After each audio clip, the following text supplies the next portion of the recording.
Fala pessoal, bom dia, boa tarde, boa noite. Aqui quem está falando é a professora Ale Matos.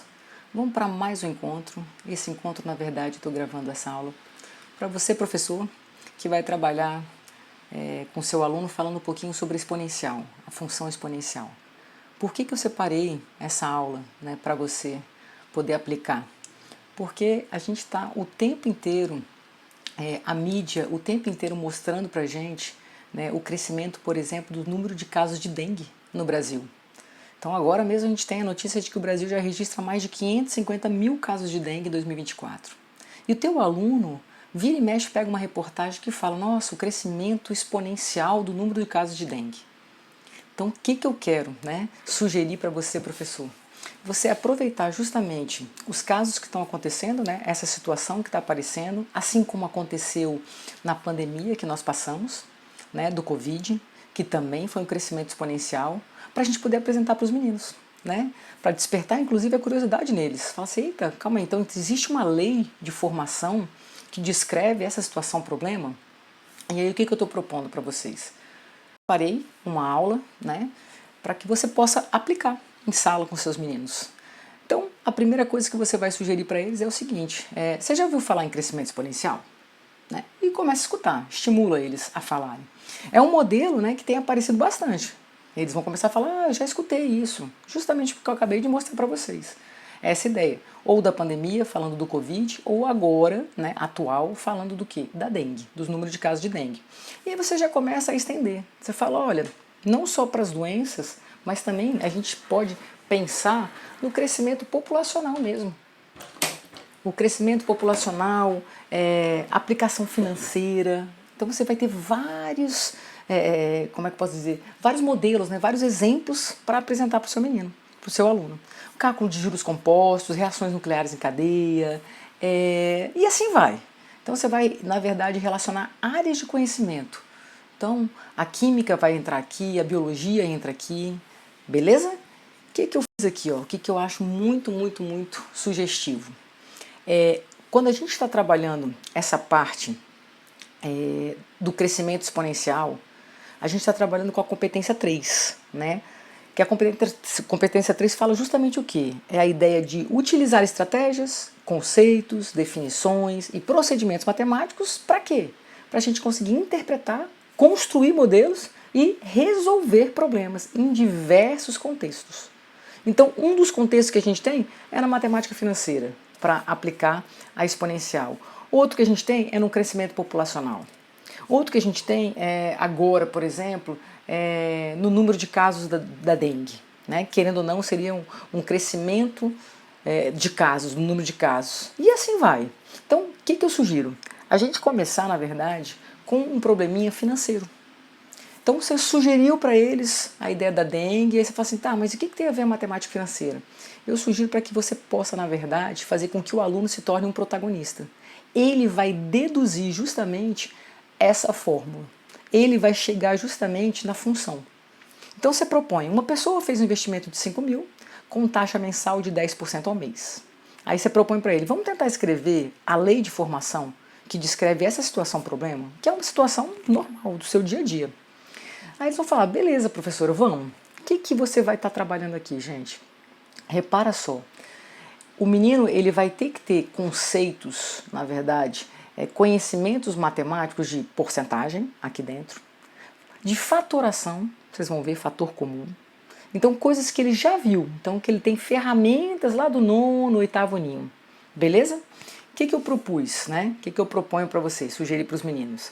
Para que ele comece a rabiscar. Ele está falando que são 3 meses. O que eles vão pensar? Ah, calma aí. Hoje, 5 mil. Então hoje, considerando como sendo o quê? Um instante zero. Como é ao mês, então se passar um mês, ele vai falar assim, eu já sei. Se eu tinha 5 mil e teve um crescimento, um aumento, ou seja, mais 10% do que eu tinha. Ou seja, 10% de quem? Dos meus 5 mil. Muitos deles vão falar assim, professora, posso escrever na forma decimal isso aqui? Falei, pode, claro. O que é 10%? 0,1. Aí o que eu cutuco eles, gente? Eu acho interessante vocês retomarem com eles. Repara, Vocês conseguem perceber, né, sugerir para eles, que existem aqui nesses dois termos algum fator que é comum aos dois? Eles de cara vão falar, os 5.000. Aí você fala, beleza. Um dos casos de fatoração, se não o primeiro que você viu, lá no seu 8º aninho, foi chamado fator comum em evidência. Vamos tentar relembrar? Aí você vai falar, beleza, os 5.000 a gente pode colocar ele em evidência. Perfeito. Aí ele coloca em evidência, ele vai transformar uma soma em quê? Em um produto. Aí ele vai pensar, 5.000 dividido por 5.000 vai dar quanto? 1. E o que vai dar 0,1 vezes 5.000 dividido por 5.000? Aí ele vai responder 0,1. Você fala, perfeito. Então você tem, na verdade, 5.000 vezes 1 mais 0,1, 1,1. Deixa quieto. Estimula para eles chegarem até a terceira. Aí eles vão falar, beleza. Quando passarem 2 meses, ele tinha já os 5.000 vezes 1,1. Então ele vai acrescentar 10%, que eu já sei que é 0,1, em cima do que ele tinha. Do quê? Dos 5.000 vezes 1,1. Aí você vai e estimula eles de novo. O que você enxerga nesses dois termos, né, que é comum? Eles vão falar 5.000 vezes 1,1. 5.000 vezes 1,1. Aí ele vai fazer o mesmo conceito de fator comum em evidência. 5.000 vezes 1,1, coloco ele em evidência. Vai me restar 1, mais adivinha quanto, gente? 0,1. Ele vai começar a perceber uma coisinha. 5.000 vezes 1,1 vezes 1,1. Aí alguns vão falar assim, professora, mas 1,1 vezes 1,1, quando a gente trabalhou com potenciação, propriedade de potência, as bases são iguais, a gente mantinha a base e somava os expoentes. Então eu sei que quando o tempo for 2 meses, eu vou ter, no final, 5.000 vezes 1,1 ao quadrado. Aí eles vão falar assim, professor, eu estou percebendo algo. Exatamente. Estimula eles. Quando o tempo for 3, eu tinha 5.000 vezes 1,1 ao quadrado, vou ganhar 10%, 0,1, em cima do que eu tinha, dos 5.000 vezes 1,1 ao quadrado. Aí você vai falar, professor, está muito fácil. Esse cara aqui é o fator comum. Então eu vou colocar em evidência mais uma vez. Estou usando matéria do 8º aninho. Esse tudo dividido por esse carinha vai dar 1. E adivinha quanto vai sobrar aqui? 0,1. Ele fala, calma aí, professora. 5.000 vezes 1,1 ao quadrado vezes 1,1. Opa! 5.000 vezes 1,1 o quê? Ao cubo. Aí agora eu pergunto e estimulo eles. Deem uma olhada, gente. Quando o tempo é 3, repara, qual é o expoente do 1,1? Eles vão falar 3. Quando o tempo foi 2, qual era o expoente? 2. Eita, prof, quando o tempo é 1, qual é o expoente aqui, gente? Cadê? Deixa eu botar ele aqui e escrever ele bonitinho. Aqui, 1,1. Aí vai ter um que vai falar assim, tá, mas e quando o tempo era 0? Aí você vai lembrar para eles outra coisinha. Gente, eu posso escrever 0,1 elevado a 0, não posso? Todo número que não zero, quando elevado a 0, dava quanto mesmo? 1.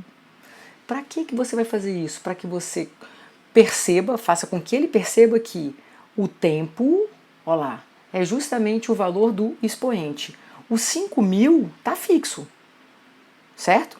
Esse 1,1 está elevado ao que então? Ao tempo. Então, se eu fosse pensar assim, que a população, o investimento, né, que eu fiz, vai ser 5.000 vezes 1,1 elevado ao tempo. Aí você cutuca eles mais ainda, fala, tá, mas esse 1,1 veio de onde mesmo, gente, lá do início? Eles vão falar, ah, prof, o 5.000 foi o que ele aplicou, beleza? O investimento. E esse 1,1 vinha sempre do quê? 1 mais a taxa, que era 0,1. Perceberam? Opa, e o expoente quem é? O tempo. Aí muitos deles vão falar assim, nossa, prof, isso aqui a gente viu já. Lembra o quê? Juros compostos, que o montante final era o capital que eu aplicava, que multiplicava 1 mais a taxa desse investimento, elevado ao quem? Ao tempo. Aí você fala, perfeito. Olha a relação que vocês estão começando a perceber, gente. Vocês concluíram justamente a fórmula do montante. E essa fórmula do montante é justamente o quê? Um crescimento exponencial. Aí você mostra eles, eu já deixei o slide prontinho para vocês. Isso que a gente acabou de fazer, que você vai fazer com que ele construa, com vocês, né? Você pode separar eles em duplas, em trios, para que eles produzam mesmo, para que eles sejam realmente agentes desse conhecimento. Belezinha? Depois que eles chegarem a essa conclusão, vão ficar felizes da vida, aí você começa a propor algumas situações. A gente estava vendo crescimento. Aí você fala, beleza, pessoal, mas suponha que a população de mosquitos agora em uma determinada área, ela esteja decaindo, exponencialmente. Então agora ela está decaindo, ao invés de crescer, ela está caindo. Devido a um programa de controle. Se a população inicial de mosquito era de 5.000, e a taxa agora de decrescimento não é mais de 5%, não é mais de 10%, é de 3%, quantos mosquitos restarão após um ano? O que eu quero que você, na verdade, apresente para eles numa questão dessa? Eles vão ter que concluir que o que eu tinha lá, aquela ideia da população de mosquito, vou chamar de população de P, certo? Em função do tempo T. Ele já concluiu que era a população inicial, que era aquele, no exemplo anterior, os nossos 5.000, continua sendo 5.000 aqui, vezes, no exemplo anterior, era o quê? Era 1 mais a taxa, elevado ao tempo. O que você vai mostrar para eles? Isso aqui é se fosse um crescimento. Como é um decrescimento, adivinha o que vai acontecer aqui? Vai ser 1 menos aquela taxa. Beleza? Detalhe que vale a pena você lembrar. Pessoal, a taxa e o tempo precisam estar na mesma unidade. Então aqui ele está me dando a taxa ao mês. E aqui ele me deu o tempo quanto? Ao ano. O que ele vai falar? Vai lembrar? Um ano, professora, estão quantos meses? 12 meses. Perfeito, perfeito, perfeito. E aí ele vai aplicar. Então ele vai pensar, 5.000 vezes 1 menos a taxa de 0,03 elevado ao tempo que é quanto? 12. E aí você vai propor que eles calculem. Permite que eles utilizem a calculadora, para que eles possam chegar na conclusão de qual vai ser a população depois desse tempo, desses 12 meses. Eles vão fazer as continhas lá e eles vão chegar em 3.469,21. Aí você discute com eles. Beleza, pessoal, então a gente pode dizer que é em torno de quê? De 3.470? Ou então 3.469, né? Beleza? Esse seria um exemplo de quê? De decrescimento. Por que eu estou falando do decaimento e do crescimento? Porque já já a gente vai mostrar as outras situações em que a função exponencial se aplica. Então, justamente na matemática financeira, que é outro tópico que a gente vai trabalhar. E para que eles não parem, para a gente fortalecer o conhecimento deles, a aprendizagem deles, vale a pena a gente propor uma questãozinha, um pouquinho mais elaborada. Então eu separei uma questão para vocês aplicarem para eles, para propor para eles, da UNB. Por que eu digo que essa questão é um pouquinho mais elaborada? Porque ela não é direta. Ela vai exigir, na verdade, um conhecimento prévio, por exemplo, de sistema. Simples, mas que ele vai ter que lembrar. Então, como resolver um sisteminha? Olha só, quando ele começar a ler essa questão, ele já vai falar assim, observou-se que havia 5.000 bactérias 20 minutos após o início. Então ele vai pensar assim, opa, calma aí, prof. Então, se eu botar o tempo agora, 20 minutos após o início. O início era t igual a 0, então 20 minutos após, eu tinha uma população de quanto? De 5.000. Aí agora presta atenção, 10 minutos mais tarde, então 10 minutos mais tarde que esses 20 vai dar quanto? 30. Ele vai ter quantos? 8.500. O que vale a pena você apresentar para eles? Gente, uma função, você tem pares ordenados que pertencem a essa função. Então repara, quando o tempo é 20, eu tenho o quê? Uma população de 5.000. Então eu estou te dando um par ordenado, 20 com 5.000. Assim como quando for 30 com 8.500. Vale muito a pena apresentar assim, por quê? Porque o próximo passo da nossa função exponencial vai apresentar justamente o quê? O gráfico para eles.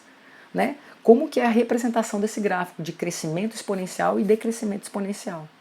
Aí o que eles vão fazer? Professor, então calma aí. Usando a mesma ideia que a gente aprendeu de função do primeiro grau, função do segundo grau, eu posso aplicar na função assim, 5.000 é igual, eu não sei quem era a população inicial, é o que ele quer, vezes E, o meu Ezinho, neperiano, elevado a K vezes 20, que é o tempo, então 20K.